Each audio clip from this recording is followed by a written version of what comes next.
자, 세 번째 세션에서는 식물의 1차 생장에 관해서 먼저 살펴보도록 할 것인데, 장황하게 여러 가지 사안들이 많긴 하지만 그냥 중요한 것은 뭐냐면 1차 생장은 무엇이냐? primary growth라고 하는 많은 식물들이 일단은 모든 식물들이 최소한 이 1차 생장이라고 하는 요 과정은 겪게 되는데, 식물에서 생장이라는 것은 누가 관장을 하느냐? 그 식물의 분열 조직, 메리스템이라고 하는 조직에서 이 마이토시스에 의한 세포 분열을 통해서 수를 불켜 나가면서 되는 것인데, 그 1차 생장이라는 것은 길이 방향의 키 크기 생장인 것입니다.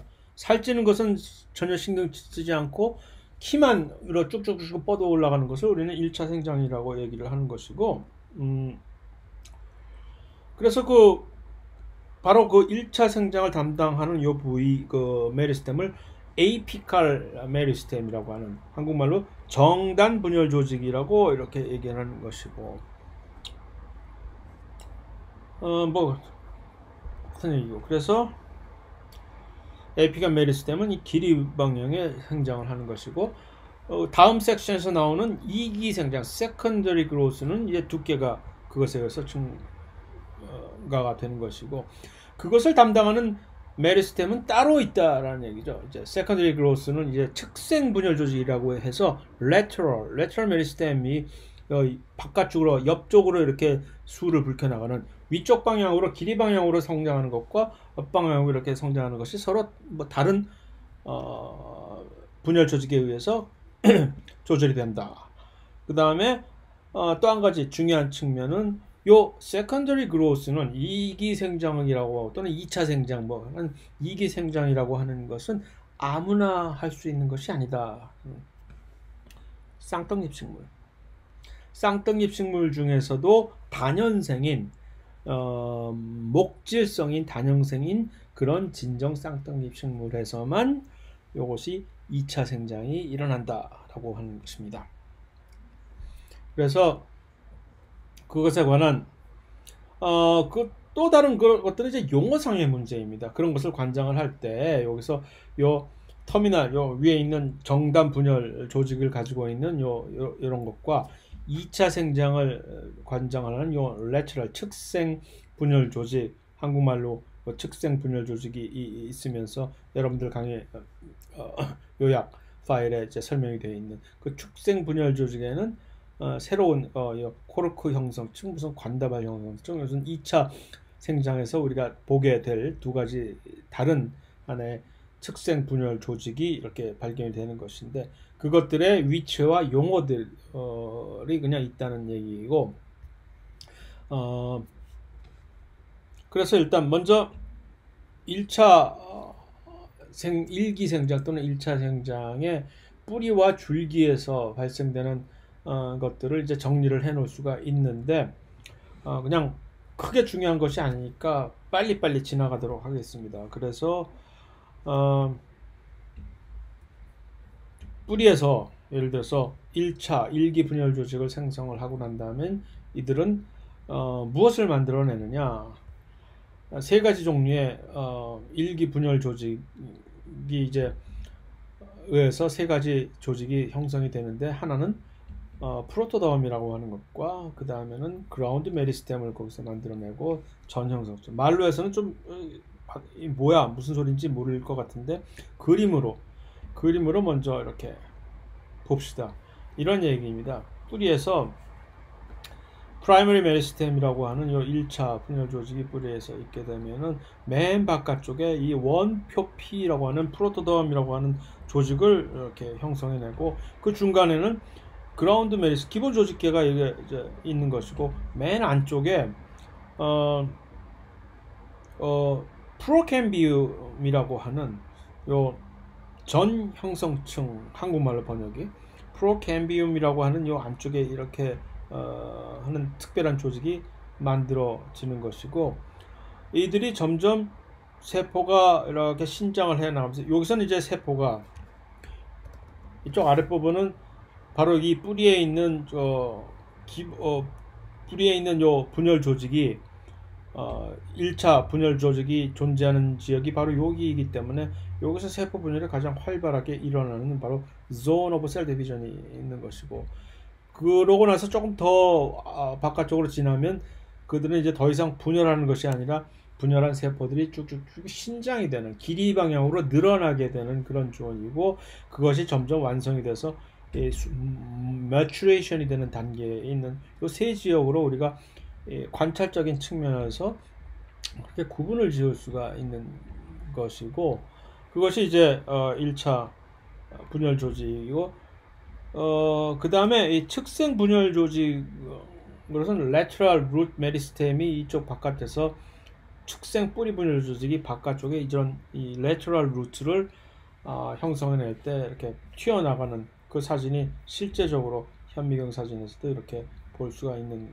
것이고, 그것에 관해서 일종의 용어들이 맨 바깥쪽에 있는 바깥쪽을 에피더미스라고 하고, 그 다음에 에피더미 표피와 중간 사이에 있는 요것을 우리는 코텍스, 피층이라고 하는, 일종의 많은 경우에 이 유조직 세포들, 파렌키마 셀들이 이렇게 많이 있는 그런, 그 다음에 이 안쪽에 관다발 조직들이 여기서 이렇게 인접을 할 수 있는, 여기과 만들어질 수 있는 내피라고 하는, 뿌리에서만 볼 수 있는 하나의 조직들입니다. 엔도더미스라고 하는 내피가 보이고, 이 내피에 관해서는 나중에 뿌리를 통한 물 2장, 다음 장인가 다다음 장에서 좀 더 또 한번 언급이 될 지역입니다만, 그 안쪽에 이 스틸이라고 하는 쪽에서 이제 저렇게 관다발이 형성이 돼 가지고서 뿌리로부터 빨아들인 물을 이제 위로 빨아 올려지게 되는 것이 나오게 될 지역이 이렇게 그런 식으로 배열이 돼 있다라고 이제 보면 됩니다. 그래서 그것을 한번 정리를 해서 본 다음에 다시 들어가서 볼 것 같으면, 뿌리의 정단 분열 조직이 세 종류의 일기 분열 조직을 생성한다는 얘기는 조금 어폐가 있는 말이라고 다시 한번 생각할 그런 것이죠. 뿌리의 정단 분열 조직에 의해서 세 종류의, 왜냐면 분열 조직이라고 하기에는 이들은 분열 조직의 정단 분열 조직에 의해서 만들어낸 새로운 조직이기 때문에 분열 조직이라고 할 것이 아니라 세 종류의 일기 조직을 생성한다고 하는 것이 훨씬 더 맞는 표현 같습니다. 그래서 프로토덤 원표피라고 바깥쪽에 있는 것이죠. 그 원표피가 나중에 성장이 되면서 제대로 된 에피더미, 표피로 이제 분화하게 되는 것이고, 그 다음에 중간에 있는 그라운드 메리스템이라고 하는 기본 분열 조직 안에 정단 분열 조직이 이제 이렇게 있게 되는 것이고, 그 다음에 맨 안쪽에 전형성층이라고 하는 프로캠비움이라고 하는 프로캠비움이 분열 조직이라고 얘기를 할 수가 있을까 하는 세 가지 조직을 형성을 하는 것이고, 그래서 그 다음에 뿌리 끝쪽에서는 이제 루트캡이라고 하는 요 뿌리 골무의 역할은 뿌리가 계속 진행을 해 나가는 데 있어서 뿌리의 하향 생장을 훨씬 원활하게 해주는, 왜 윤활제 비슷한 어떤 이 점액의 다당류를 분비를 함으로써 쭉쭉쭉 나갈 때 훨씬 더 마찰이 없이 잘 뿌리 세포들이 땅 속을 파헤치고 나갈 수 있는 그런 특별한 점을 우리 뿌리골무에서 발견할 수가 있고, 그 다음에 그 세포 분열 바로 위에서 원표피 기본 분열 조직 전형성층이 3개가 만들어지고, 전형성층의 영어 이름은 프로캠비움이고, 그 다음에 여기서 뭐 이렇게 나가서 바로 이 세 가지의 분열 조직이 형성이 되는 것이고, 그래서 이 뿌리의 일기 분열 조직의 각각의 산물들이 이제 뿌리 조직이 되는 것이고, 그래서 이 원표피로부터 에피더미를 만들고, 그 다음에 원표피 안쪽에 기본 분열 조직에서 바로 코텍스라고 하는 여러 세포층을 만들어내고, 그 다음에 피층의 안쪽 세포는 뿌리 내피 엔도더미스라고 하는 것을 만들어내고 봤듯이, 그 다음에 그 엔도더미스라고 하는 그 내피가 특이한 점이 바로 그쪽에 이제 다음 장에서 보겠지만 매우 방수성이 강한 슈베린이라고 하는 특별한 지질을 세포벽에다 분비를 해가지고서 그때까지 이렇게 들어오던 물의 방향을 이제 물이 이동의 방향성을 그 시점부터 통제를 하기 시작합니다. 무슨 얘기인지 자세한 것은 그때 가서 좀 더 확실하게 살펴보기로 하고, 그래서 관다발계로 이제 물과 무기질의 이동을 조절하는 역할을 해주는 것이고, 프로캠비움이라고 하는 것은 거기서부터 바로 이 내초라든가 페리사이클이라고 하는, 그 다음에 물관부가 이제 거기서 만들어지고, 그 다음에 체관부, 그 다음에 그 세 가지를 내초와 이 관다발 조직, 물관부 및 체관부를 전부 통틀어서 이 스틸이라고 하는 중심주라고 하는 부위로 명칭을 이제 만들어진, 그것을 전부 분열해내는 것이 바로 요 프로캠비움이라고 얘기를 할 수가 있습니다. 그래서 페리사이클이라고 하는 것이 이제 뿌리에서만 갖고 있는 새로운 조직이고, 거기서부터 겹뿌리가 생겨나는 것이고, 측생 분열 조직을 생성하고 이기생장에 나중에 기여를 한다, 뭐 정도. 그 다음에 물관부로 양분 이온을 수송, 그 다음에 이 뿌리에서 외떡잎 식물에서는 바로 피스라고 하는 수라고 하는 유세포 부위가 여기에서 존재를 하는 것이고, 그래서 쌍떡잎 식물과 외떡잎 식물의 이 뿌리의 단면을 보면 확실히 내초라고 하는 하나의 경계를 이루는 요 부위에서부터 그 안쪽으로 이제 플로엠 자일렘이 관다발이 만들어지는 것인데, 그 바깥쪽으로 이제 피층이 있고, 그런데 이제 이 외떡잎 식물에서 보면은 이들이 피스라고 하는 안쪽에 있는, 관다발 조직이 외떡잎 식물에도 이렇게 있으나 그 안쪽에 피스라고 하는 새로운 조직이 있는데 반해서 쌍떡잎 식물에서는 그들이 안 보이죠. 요 차이가 뿌리의 이 페리시클을 위시한 그 경계를 두고 서로 차이되는 하나의 조직의 구성이라고 얘기할 수가 있겠습니다. 그것을 다시 정리한 요 그림이 그런 것이고, 그래서 둘 다 스틸이라고 하는 것은 무엇을 얘기하냐면은 바로 이 페리시클과 그 안쪽에 있는 이 관다발 부분을 전부 스틸이라고 얘기를 하긴 하나, 차이점은 요 외떡잎 식물에서는 요 수라고 하는 피스라고 하는 특별한 부위가 이 유조직 세포들이죠. 파렌키마 셀들 있는데 비해서 쌍떡잎 식물에는 쌍떡잎 식물에서는 그것이 없다. 그 바깥쪽에 이 페리시클 바깥쪽에 바로 요 엔도더미스라고 하는 내피가, 그 내피의 중요성이 뭐라고요? 엔도더미스가 거기에 뭐 슈베린 특별한 방수 지방층을 분비를 해서 물의 이동을 그쪽에서부터 조절을 하기 시작한다. 물의 이동 통로를. 그다음에 그 바깥쪽으로 코르텍스라고 하는 요 부위가 또 새로운 아주 부들부들한 연약한 세포들, 파렌키마 셀들이 주로 많이 있는 그런 지역이고, 그 맨 바깥쪽에 표피가 존재하는 그러한 방식으로 뿌리의 단면을 봤을 때 그 세포 조직들이 구성이 되어 있다고 하는 얘기입니다.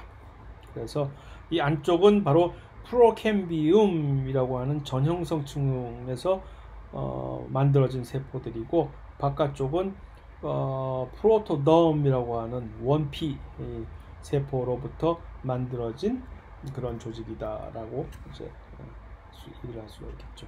그래서 뿌리계 기능은 뭐 식물을 고정시키고, 그러니까 이제 물과 용해든 무기질을 흡수한다. 그러니까 뿌리에 사실은 두 가지 기능, 물만을 흡수하는 것도 아니고 식물을 단단하게 고정시키는 것만이 아니고 둘 다를 원활하게 기능을 제공해 줄 수 있어야만 한다는 점이 이제 우리가 확인을 할 지점이고, 그다음에 그 소옥시식물은 어린 뿌리 레디컬이라고 하는 이 어린 뿌리에서 모든 뿌리들이 전부 발생 초기에서 거기서 기원을 한 것이고, 그런데 그 소옥시식물 중에서 이 쌍떡잎 식물은 1차 뿌리, 또는 탭루트, 원뿌리, 주근이라고 하는 그것이 만들어지는데 그러면서 만들어지는 과정에서 바깥 이 방사용으로 뻗어나가는 겹뿌리 레터럴 루트를 만들기 시작하는 것이고, 그러나 외떡잎 식물의 경우에는 그런 메인 루트가 없고 탭 루트인 이 주근이 없고 수염뿌리라고 하는 이 파이브러스 루트를 이제 막 형성을 하면서 그 다음에 그러한 수염뿌리 자체를 그래서 뭐라고 adventitious root라고 이렇게 명명을, 다시 말해서 이 외떡잎 식물에서만 볼 수 있는 뿌리의 형태입니다. 이것이 한국말로 이제 흔히 이것을 부정근이라고 얘기를 하는데, 그것이 이 두 개의 차이점인 것이죠. 쌍떡잎 식물, 외떡잎 식물의 이 수염뿌리라고 하는 요 부정근을 여기서 볼 수가 있는 것이고, 자, 거기까지가 뿌리에 대한 뿌리 조직의 여러 가지 구성이고 그들을 만들어내는 분열 조직들의 이제 위치와 종류. 줄기의 경우에서는 1차 생장을 하는 이 줄기는 여기서 다시 한번 확인하고 넘어갈 것은, 그러니까 일기 생장, 1차 생장이라고 하는 것이 길이 방향의 생장이라고만 얘기했지만, 그렇다고 해서 이것이 아주 좁은 오로지 위의 방향으로만 세포 분열이 이루어지는 것이 아니라 어느 정도의 부피, 옆으로의 부피 생장도 같이 동시에 이루어진다라는 점을 우리는 이제 주의를 해야 됩니다. 그리고 요 다음에 얘기할 2차 생장 또는 2기 생장이라고 하는 것은 그것을 넘어서서 훨씬 더 광범위하게 바깥쪽으로 확장을 해 나가는 데 있어서 등치를 키우는, 그것은 오로지 쌍떡잎 식물의 목본질, 단연생 목본 계통의 쌍떡잎 식물들만이 수행을 할 수가 있다라는 라고 얘기를 했지요. 그래서 어쨌든 줄기의 경우에서는 이제 일기 분열 조직 산물은 이제 줄기 조직으로 분열을 하는데, 뭐 립, 버드 프라이모디아, 베스큘러 번들 뭐 이런 것들이 있는데, 기본적으로 우리가 한번 봤던 요 줄기의 1차 생장을 이렇게 1차 생장에 의해서 만들어 놓은 여러 가지 조직들의 이제 단면입니다. 진정 쌍떡잎 식물, 그다음에 외떡잎 식물에서 이런 식으로 관다발 조직이 이렇게 대표적으로 보이면서 그 관다발 조직을 사이에 두고 여러 가지 다른 형태의 조직들이 있는 것인데, 그 중에서 이제 줄기에서 만들어지는 특별한 이 기관인 잎의 조직을 한번 살펴봅시다. 잎은 매우 중요한 식물에 있어서, 왜냐하면 광합성을 수행하는 그런 부위이기 때문에 하지만 잎은 줄기나 무슨 뿌리처럼 이론적으로 무한하게 쭉쭉쭉쭉 계속해서 생장하는 것이 아니라 어느 일정 정도의 크기를 구현하면 그 다음부터는 더 이상 성장하지 않는 유한생장의 특성을 보여주고 있지요. 그래서 아까 한번 첫 번째 세션에서 제가 개인적으로 불평을 했던 무슨 뭐 엽신, 뭐 엽병, 뭐 이런 것들, 잎 블레이드와 입자로 페리오를 이렇게 한국말로 번역을 한 것인데, 다시 한번 확인을 시켜드리면 엽병 또는 입자루라고 불리워지고 있는 요 페리올, 요 둘 사이를 연결시키는 요 부위 말이죠. 요 잎과 줄기 사이를 연결시키는 요 페리올 엽병과 전체적인 잎의 요 이 부위를 이제 블레이드라고 얘기를 하는 엽신, 잎 몸이라고, 또는 영어로 라미나라고도, 리프 라미나라고 하는 것은 바로 그러한 립 블레이드를 얘기를 하는 것인데, 이런 명칭으로 이제 잎을 지칭을 하고, 그다음에 잎은 무엇을 하는데 쓰는 물건이고, 광합성을 하면서 그 광합성 과정에서 필요 불가결한 이산화탄소를 흡수하고 산소를 밖으로 배출하는 그런 기능을 잘 수행을 할 수 있어야 된다라는. 그러면서도 잎은 그러니까 그 일을 하는 과정에서 가장 우리가 이제 노출되기 쉬운 약점은 수분을 이제 증발에 의해서 전부 손실을 할 수가 있기 때문에, 그래서 그것을 억제하기 위해서 잎의 대부분의 표면적은 사실은 방수 코팅을, 큐티클이라는 것으로 방수 코팅을 해 놓고, 실제적으로 이산화탄소와 산소가 이동되는 그 통로 자체는 그 기공이라고 하는 잎의 창문이라고 제가 비유를 했죠. 그것을 통해서만 수행이 될 수 있도록 이렇게 하게 되어 있고, 또 다른 하나는 광합성 산물의 수송을 이제 다른 부위로 하려면 잎에 여러 가지 관다발 조직이 그물망처럼 잘 이렇게 뻗어나가 있어야만 되겠죠. 그것이 바로 우리는 바깥쪽에서 잎맥이라는 것으로, 영어로 vein이라고 얘기를 하는 이런 것으로 확인되는 것이, 그것이 바로 이제 산물을 수송할 수 있는 베시큘러 번들이 뻗어나 있는 모습이 관찰되는 것이 바로 그 잎맥인 것이죠. 그래서 잎의 단면을 이렇게 우리가 보면 vein, 잎맥 또는 엽맥이라고, 엽맥이 이제 피읍이 아니라 비읍으로 썼어야 되는 건데, 엽맥이라고 하는 요 일종의 이 관이죠. 수송관, 물관과 체관으로 이루어져 있는, 물관과 체관으로 이루어져 있는 요 잎맥이 이렇게 연결이 되어 있고, 그다음에 잎의 양 표면은 요 표피, 위쪽에 있는 표피와 아래쪽에 있는 표피 전부 lower epidermis 여기 있고, 위쪽에 upper epidermis 표피가 둘 다, 이들은 광합성을 전혀 수행을 하지 않고 있는 그런 껍데기 세포입니다. 보호 구실만을 하는, 바로 이 표피 세포 위쪽에 큐티클이라고 하는 요 지방 성분으로 코팅이 돼 있어 가지고서 수분의 유실을 차단을 시켜 놓고 있는 것이죠. 그러면서 그와 동시에 잎의 아래쪽의 면에는 기공이라고 하는 요 부분을 열어 가지고, 그 기공이라는 구멍을 형성할 수 있는 세포가 바로 이 공변세포, 가드셀이라고 하는 아주 특별한 세포인데, 이 세포가 특별한 점은 무엇이냐면은 요 표피에 있는 세포임에도 불구하고 이들은 초록색입니다. 다시 말해서 엽록체를 그 안에 가지고 있는 광합성을 할 수 있는 세포입니다. 그것이 아주 특별한 점이고, 그래서 이들이 열리느냐 닫히느냐에 따라서 이 위로 이산화탄소가 들어가고 산소가 나오고, 또 산소가 나오고 하는 그 와중에 수분도 여기서 증발이 될 수가 있는 것입니다. 수분이 증발이 돼야만 사실은 물이 뿌리로부터 그 힘을 받아서 이 잎까지 이동이 될 수 있으니까 언제나 나쁜 것만은 아닌 것이고, 그 다음에 실제적으로 광합성을 수행을 하는 세포를 보면 이 녹색으로 이제 표현이 된 이 세포들은 여육세포라고 이렇게 나와 있습니다. 그런데 이 여육세포, 미소필셀이라고 하는 여육세포는 형태에 따라서 두 가지 종류의 여육세포가 잎에는 존재합니다.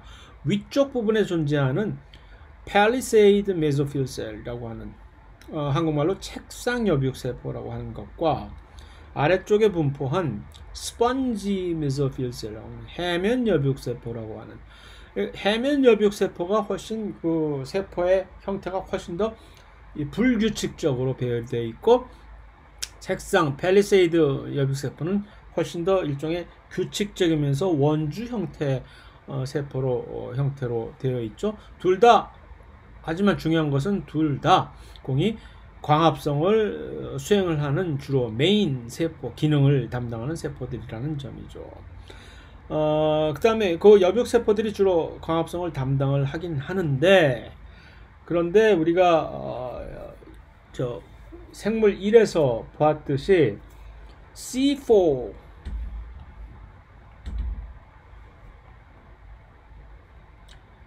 이 옥수수라든가 사탕수수라든가 하는 요 C4 광합성 기작을 수행하는 요 식물의 잎에서는 이 원래 요 관다발 바깥쪽을 이렇게 둘러싸고 있는 요 번들 시트 셀이라고 하는 관다발, 유관 속초 또는 관다발 세포라고 하는 요 세포들이 사실은 여기서 광합성의 암 반응은 여기서 이루어지고 있다라고 하는 것을, 그래서 이제 공간적으로 명반응과 암 반응을 분리를 한 것이 바로 C4 광합성의 그것에 대해서 좀 더 자세하게 얘기할 필요는 이제 생물 2이기 때문에 없는 것이고, 그것들이 바로 이런 형태로 배열이 돼 있구나 하는 것을 확인하는 정도이죠.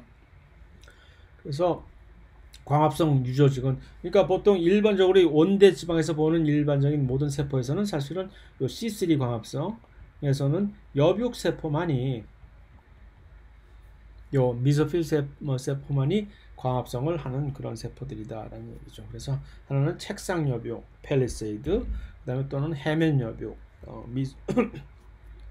스폰지 미소셉 두 가지가 있다라는 점.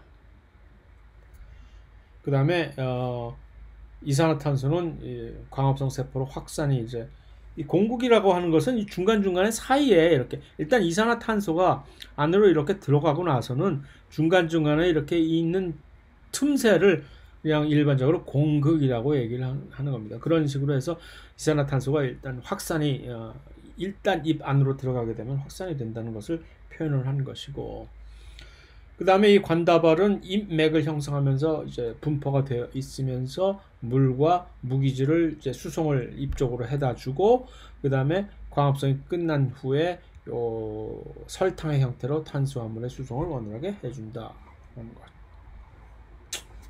그 정도입니다. 그래서 그 다음에 표면은 전부 요 각피라고 하는 것이 바로 영어로 이제 큐티클이라고 얘기해요. 보통 큐티클은 이런 식으로 각피라고 변형을 하지 않고 그냥 큐티클이라고 쓰는데, 이렇게 각피라고 또 번역을 해서 쓰는 그런 경우도 있습니다. 그래서 그것을 이제 다른 방식으로 본 것이고 중요한 거 아니고. 자, 그랬을 때 이제 기공이라고 하는 기공을 형성하는 요 공변세포, 가드셀은 요 두 개가 서로 이렇게 짝으로 이루어져 있으면서 이들이 기공을 형성해서 구멍을 형성할 수 있는 이유는, 이 공변세포들은 위아래,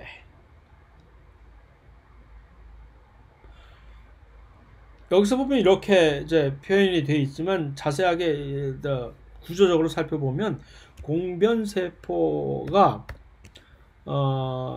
구멍을 이제 역할을 할 수 있는 것은 위쪽과 아래쪽만 이렇게 붙어 있기 때문에, 이들 세포가 팽창을 하게 되면은 이쪽은 서로 아직 붙어 있으니까 이 틈새가 마치 살찐 사람이 와이셔츠를 딱 있어도 단추 사이로 이렇게 틈새가 벌어지는 것처럼 여기에 틈새가 벌어지게 되는 것이죠. 그러면 요것이 그 벌어진 틈새가 바로 기공 스토마타가 되는 것입니다. 그런데 그것이 닫혀질 경우에는, 이렇게 닫혀질 경우에는 언제 이렇게 닫혀지느냐? 이 공변세포에 여기서는 잘 표현이 되어 있지 않지만, 요 공변세포 부피가 줄어들었을 때는 이게 닫혀지게 되는 것이죠. 요것이 좀 더 잘 표현이 되어 있다고 할까, 요 그림이. 어떻게 되면 요 세포가 부피가 커지고 요 세포가 부피가 줄어들게 되느냐? 삼투 현상에 의해서 이 안에 이 이온들이, 대표적으로는 그런 이온 구실을 하는 것이 이제 포타슘, 그러니까 칼륨이라고 여러분들이 훨씬 더 잘 친숙하게 알고 있는 포타슘 이온들이 공변세포 안으로 들어가 있게 되면은, 물이 삼투 현상에 의해서 공변세포 안으로 들어가게 되니까 공변세포가 통통해져서 이게 이렇게 열리는 것이고, 공변세포가 물을 잃게 되는 경우는 어떻게 되는 경우냐면은 요 포타슘들이 밖으로, 공변세포 밖으로 방출이 되면은 그것에 따라서 삼투 현상에 의해서 다시 물이 공변세포 바깥으로 빠져나가게 될 테니까, 지금 물의 이동 방향이 그래서 여기서 보여지는 것이죠.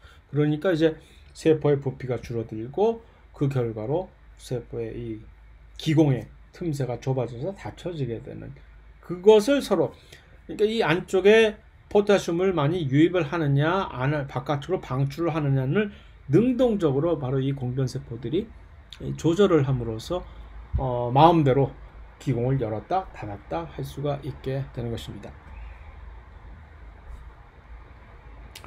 요 섹션에서 사실은 일종의 우리의 관심상 하이라이트들은 이 식물의 줄기나 잎이라든가 뿌리가 원래 우리가 전형적으로 알고 있던 기존의 그런 형태와 기능이 아니라 변형이 돼서 이것이 바로 각자가 처한 환경에 의한 이제 적응의 표출이 되는 것이죠. 그 예가 되는 것이죠. 그래서 무슨 얘기냐 하면은 뿌리 자체가 이 탭루트 당근이나 사탕무나 같은 것들처럼 양분 저장 기능을 갖게 되는 경우도 있고, 옥수수에 있어서는 지주뿌리라고 하는 새로운 이상한 뿌리가 있어서 이들이 지상부를 지탱하게 도와준다라고 우리들 잘 알고 있습니다. 지주뿌리가 무엇이냐 하면은 바로 이제 옥수수의 지주뿌리를 이제 영어로는 brace root라고 얘기를 하는데, 바깥쪽으로 공기 중으로 이제 표출이 되어 있는 이런 뿌리들이죠. 그러니까 뿌리가 땅 속에 들어가 있어야지 되는데, 아니 왜 얘네들은 밖으로 노출이 되어 있어서 뭐 하는 것일까 얘네들은. 그래서 이들의 기능은 뭘까 라고 생각을 했을 때, 이렇게 밖으로 나와 있으면서 뿌리가 훨씬 더 튼튼하게, 마치 건물을 보면은 건물에 기둥이 하나 서 있을 때 바깥쪽으로 이렇게 여러 가지 잔 기둥이 딱 나와 있으면 그것은 기둥 자체를 구조적인 이제 안정성을 훨씬 더 보강을 시켜주는 역할을 해주니까, 그것을 근거로 해서 이 지주뿌리는, 옥수수의 지주뿌리는 뿌리를 훨씬 더 잘 지탱을 시켜주는 것이다 라고 이제 흔히들 알고 있는 것인데, 최근에 와서 이것에 대해서 의문을 제기하는 학자들도 생겨나고 있습니다. 정말? 옥수수한테 물어봐야지 그럼. 정말이냐. 내가 옥수수한테 물어봤더니 아니라던데 라고. 그래서 그들은 얘기를 하듯이 이것이 절대로 뿌리의 구조적 안정성을 증가시켜주는 역할을 하는 것이 아니라, 이 옥수수의 경우에 지주뿌리는 훨씬 더 물의 수송을 훨씬 더 원활하게 해주기 위해서 존재하는 것이다 라는 일종의 나름대로의 논리를 주장하고, 그것에 대한 증거를 제시하기도 합니다. 그 논쟁에 우리가 일반 생물학을 이제 입문을 하는 과정에서 깊숙이 휘말릴 필요는 없으나, 다만 그러니까 흔히 일반적으로 사람들이 얘기할 때 그 옥수수 지주뿌리는 그 옥수수의 뿌리를 훨씬 더 지탱해주기 위한 것이야 라고 이렇게 별 생각 없이 관습적으로 이렇게 알아오고 있던 여러 가지 이와 비슷한 다른 모든 사실들이 꼭 그렇지만은 않을 수도 있다라는, 이것이 하나의 생물학의 매력입니다. 기존에 안다고 자부해왔던, 우리가 안다고 생각해왔던 사안들이 하루아침에 그게 아니라 사실은 이거야 라고 변할 수 있는 여지가 매우 많은 그런 학문이기도 하죠. 그래서 그것도 하나의 잠재적인 그러한 사안이다 라는 것을 여기서 얘기를 하고, 맹그로브가 또 이러한 지주뿌리가 아주 대표적으로 발달되어 있는, 근데 맹그로브의 경우는 이것을 무슨 브레이스 루트라고 하는 것이 아니라 스틸트 루트라고 얘기를 합니다. 맹그로브의 경우에는 확실하게 이러한 육상에서 자라고 있는 맹그로브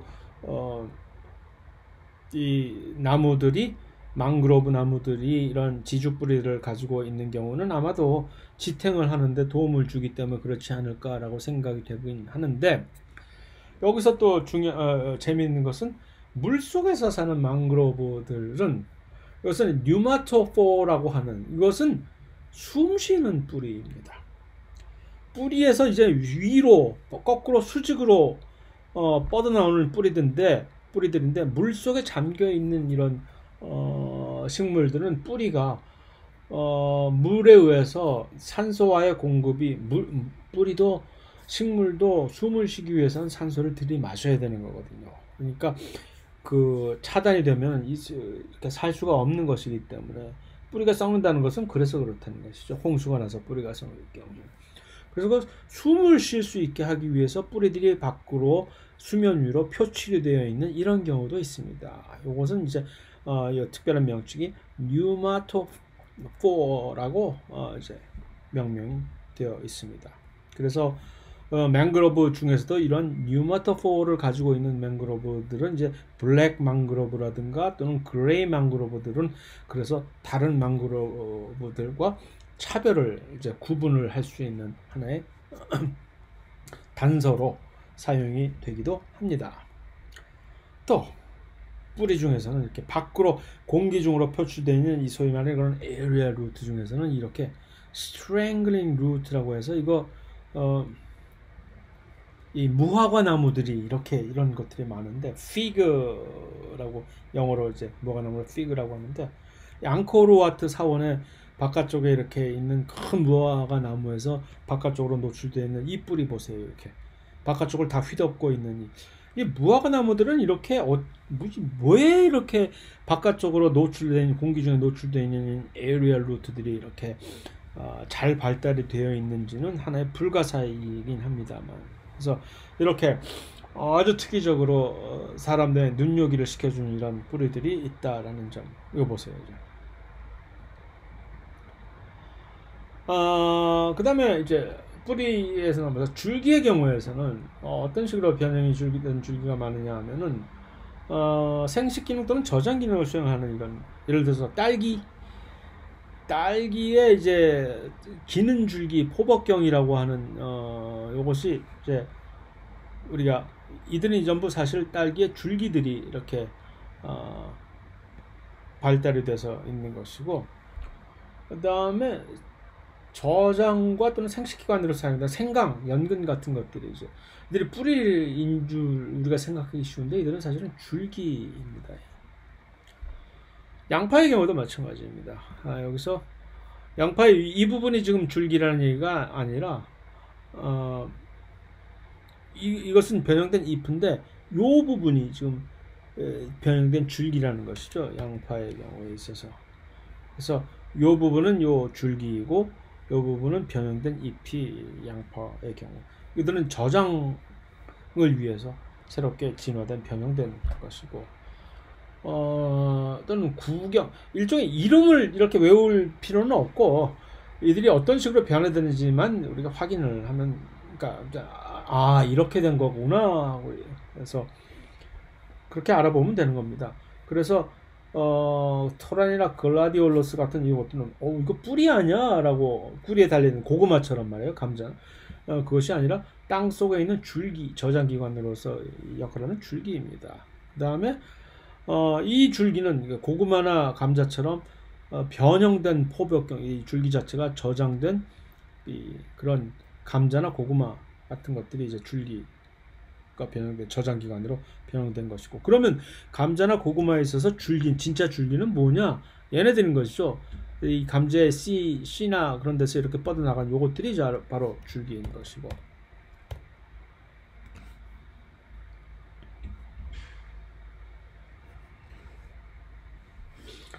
그 다음에 선인장의 경우도 선인장에게 넓적한 이 부분들이 잎이 변형이 돼서 그렇게 된 것이다 라고 생각하기 쉬우나 그것은 잎이 아니라 줄기가 변해서 이렇게 된 것이고, 선인장의 잎은 이것입니다. 이 가시, 지금 이렇게 가시처럼 보이는 요들이 원래 변형된 잎이고, 이렇게 펀펀한 이 지역들은 줄기가 변형이 된 것이다 그런 것. 그다음에 그런데 잎이 변형이 돼서 줄기가 아니라 요 덩굴 같은 것들은 우리가 흔히 모든 덩굴들이 줄기가 다 이제 잎이 변형이 됐다는 것은 아니지만 개 중에는 줄기가 변형이 돼서 이렇게 덩굴처럼 하는 것들도 있습니다. 다만 예를 들어서 스파이더 플랜트라든가 하는 그 어떤 특별한 종류의 그런 식물들은 이 잎이 변형이 되어 가지고서 이렇게 줄기처럼, 덩굴 줄기처럼 역할을 하는 경우도 있고, 또 어떤 경우에는 하나의 이 잎에서 또 하나의 작은 무슨 클론 식물처럼 잎에서 잎이 새롭게 나오는 이 플랜틀릿이라고, 이들은 생식기관으로서의 잎을 역할을 해주는 그런 경우도 있습니다. 거기까지가 이제 식물의 1차 생장에 관한 것이었고, 내친 김에 2차 생장까지도 빠르게 쑥 지나가 버릴 수 있을 것 같습니다. 그래서 2차 생장은 이제 두께 방향으로 성장을 하는 것이라고 얘기를 했고, 다만 이들을 수행할 수 있는 친구들은 진정 쌍떡잎 식물들의 일부만이 2차 생장을 할 수 있다는 것이고, 그래서 이제 나무 껍질은 우리가 바크라고 하는 이 수피라고 하는 것과 그 안에 있는 나무 실제 목 부분은 둘 다 2차 생장에 의한 결과물이다라는 것입니다. 그래서 2차 생장을 전담하는 특별한 분열 조직이 따로 있다. 이들은 우리는 lateral meristem이라고 하는데, 그 lateral meristem에 두 가지 lateral meristem이 존재하는 것이, 하나는 vesicular cambium이라고 하는 관다발 형성층이라고 하는 것이 대표적인 2차 분열 조직이고, 그 다음에 이 코르크 형성층이라고 하는 것들은 바로 이제 이 나무 껍질인 수피를 형성하는데 관여를 하는 또 한 가지 종류의 2차 분열 조직인 것이죠. 그래서 이제 관다발 형성층을 먼저 살펴볼 것 같으면, 이들은 원래 처음에 이 관다발을 형성하고 있던 이 중심부에서 이제 발생하기 시작한 새로운 종류의 분열 조직인데, 바깥쪽으로는 항상 체관부를 만들어 놓고 그 안쪽으로는 이 물관부를 만들어 놓는 그런 역할을 합니다. 그 다음에 좀 전에 언급한 코르크 형성층이라고 하는 또 다른 2차 분열 조직은 이제 바깥쪽에 있는 그 나무 껍질 수피 쪽을 형성하는 데 관여를 하는 것이고, 그래서 이것을 일단 그림으로 먼저 보는 것이 가장 간편한 얘기입니다. 그래서 일단 1차 생장만을 이루었던 처음에 이제 두께 방향으로 성장하지 않았을 때의 현상을 한번 살펴봅시다. 무슨 일이 벌어지고 있느냐. 일단은 요 관다발 형성층이 있긴 하나, 요거 2차 생장을 이룰 수 있는 관다발 형성층이 있긴 하나 아직 아무런 일을 하지 않고 있는 것입니다. 그래서 요 줄기를 우리가 단면을 딱 살펴볼 것 같으면, 바깥쪽으로는 이제 이 1차 체관, 요 관다발 형성층 안쪽으로는 1차 물관이 있고, 그 다음에 바깥쪽으로 이제 표피가 있고, 이 정도의 아주 좁은, 반경이 좁은 줄기를 가지고 있는 것입니다. 그런데 이들이 점점 나중에 이제 그 다음에 해서 세월이 지나면서 2차 생장을 수행하면 어떻게 되는지 한번 봅시다. 바로 그러니까 지금 항상 한참 자라나고 있는 요쪽을 단면을 자른 것이 아니라 1년 전에 자랐던, 예를 들어서 그런 이미 한 번에 2차 생장을 수행을 했던 쪽의 부위를 한번 단면을 자르면 무엇이 벌어졌는지를 알 수가 있는 것이죠. 그래서 이 안쪽으로 이미 한 번에 또 베스큘라 캠비움이 이쪽에다가 이제 세컨더리 플로엠과 프라이머리 세컨더리 자일렘을 이렇게 만들어낸 것이고, 이제 원래 있었던 프라이머리 플로엠과 원래 있었던 프라이머리 자일렘은 어디 갔냐? 프라이머리 자일렘은 여기서 지금 보이고 있진 않나? 그래서 이 두 번째 자일렘, 프라이머리 자일렘이 여기 있네요. 그러니까 원래 만들어졌던 그것에 덧붙여서 추가적으로 플로엠과 자일렘을, 채권과 물관을 그 바깥쪽에다가 이렇게 또 한 번 만들어냈기 때문에, 그럼 두께가 훨씬 두꺼워졌다는 얘기죠. 이것이 한 번에 2차 생장을 수행을 한 것. 그것이 한 번 더 1년 전으로 더 거슬러 올라가면 한 번 더 그것이 발생을 했었던 흔적을 찾을 수가 있겠죠, 여기서. 그래서 실제적으로 점점 더 안쪽으로는 자일렘들을 계속 쌓아 나갈 것이고, 이 관다발 형성층을 중심으로 바깥쪽으로는 계속해서 플로엠을 1차, 2차로 이렇게 쌓아 나갈 것이고, 그러면서 이제 코르크 형성층이라고 하는 껍질, 코르크 형성층이라고 하는 또 다른 분열 조직에 의해서 바깥쪽에 이제 코르크와 이제 이런 것을 만들어내면서 실제적으로 나무 껍질에 해당하는 수피, 바크를 여기다가 만들어내게 되는 것이죠. 그래서 나무라고 하는 이 목부라는 것은 이 자일렘들이 세컨더리 자일렘과 이제 이것들이 주로 딱딱한 목질부를 형성하게 돼서 이제 제공을 해주게 되는 것이죠. 그러니까 목부라고 하는 것은 있잖아요. vesicular cambium, 관다발 형성층의 안쪽에 점점 쌓여지게 되는 딱딱한 질, 나중에 우리가 목재로 사용을 흔히 하게 되는 그 부분이 주로 여기에 해당하게 되는 것이죠.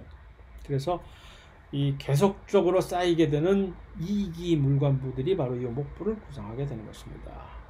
그 다음에 바깥쪽에 있는 코르크 형성층은 표피 바로 안쪽에 이제 형성이 되면서 여기에다가 방수층, 슈베린 하면 방수층이 되는 거죠. 그 지질, 특별한 종류의 지질. 이것이 두꺼운 방수벽을 형성을 해서 이제 보호층. 그것이 바로 우리가 얘기하는 코르크층을 형성을 하게 되는 것이죠. 그래서 이 코르크와 코르크 형성층이 바로 이 페리덤이라고 하는 주피라는 것을 만든다라는 그 정도가 아니고. 오케이. 그 다음에 그런 식으로 이제 이렇게 하다 보면은 이 온대지방에 있는 나무는 그 나무가 나이가 얼마인지를 확인을 할 수 있는 나이테를 보여주게 됩니다. 그래서 나이테가 이제 만들어지는 그 메커니즘은 무엇이냐면, 그러니까 계절 변화가 있지 않은 열대 지방이라든가 아주 이제 침엽수들만이 자랄 수 있는 한대 지방이 아니라 사계절이 뚜렷한 이제 온대 지방에서 자라는 이 나무들, 2차 생장을 할 수 있는 이 목질부 나무들은 무엇이 이제 형성이 되느냐 하면은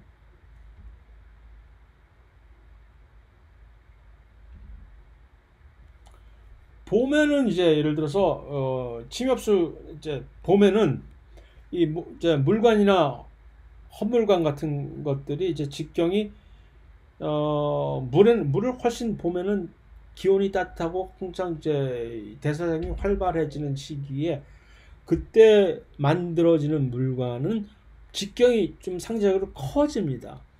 그리고 상대적으로 벽이 얇게 되는 경향이 있고, 반면에 여름에는 이제 가을을 대비해서 점점 물도 이제 벽 자체가 두꺼워지면서 물관의 이 구멍의 반경이 좁아지게 되는 그런 이제 낙엽이 질 것을 대비해서 그렇게 되는 것이거든요.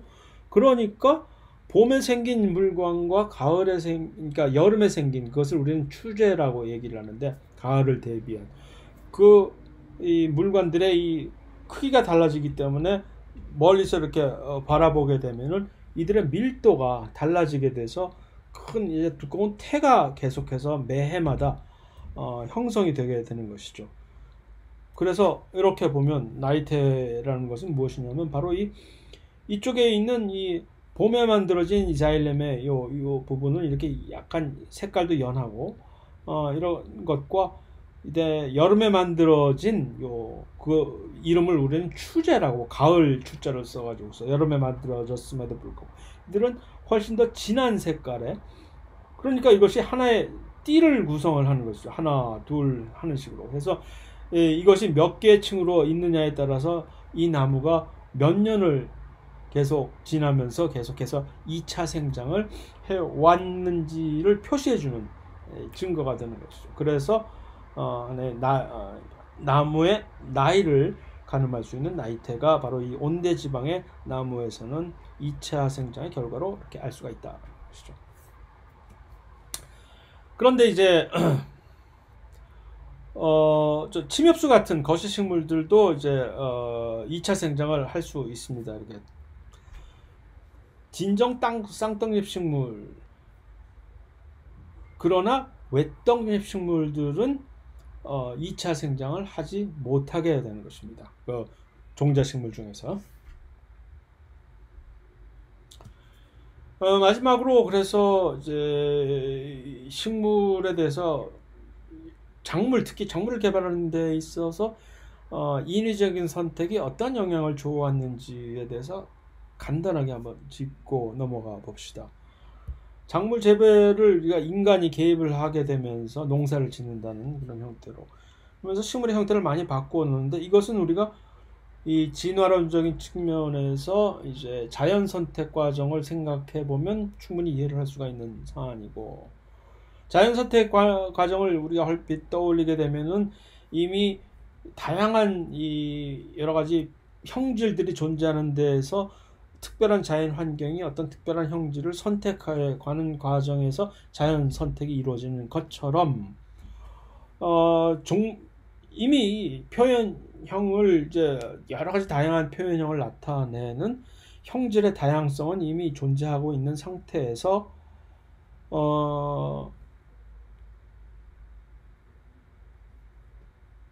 이제 인간이 그것을 재배하기 할 때 어떤 특별한 형질을 선택을 하게 되면은, 그러면 일종의 식물이 일단 자연 선택을 받는 것처럼 그 중에서 어떤 특별한 형태만이 선발이 될 수가 있는 것이겠죠. 그래서 자연 선택 과정에서 일부 이제 빛의 조건에서